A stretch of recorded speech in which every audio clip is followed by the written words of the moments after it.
First one is from one of our viewers, and he asks the question, what is the maximum number of days as a traveller that he can stay in a given city continuously and be exempted from his fast? For instance, he goes on to say, if he's a student, he's giving the game away here, if he's a student and he's travelled abroad for 2 months, is he exempted from his fast in Ramadan? Most of the scholars, what they say, that what is the ruling for Salaah?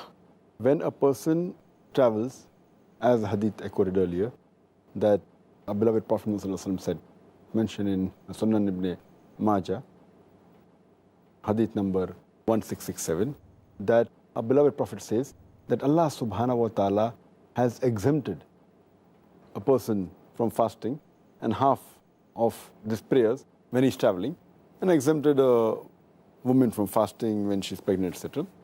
So the ruling what is there for Salah as a traveler, it is the same as for a person who's fasting.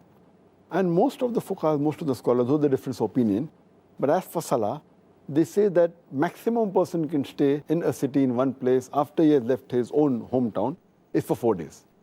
So most of the scholars, they agree that same thing is for fasting, that maximum they can stay in a city and can be considered as a traveler is for 4 days. If they extend, then they will not be considered as a traveler.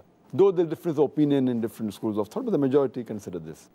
Coming to the second part of the question, that if a person goes for studies and stays in a foreign land, maybe for 2 months or 3 months or several months together, will he be considered as a traveler? No. In this condition, he's staying for a long time, for months together.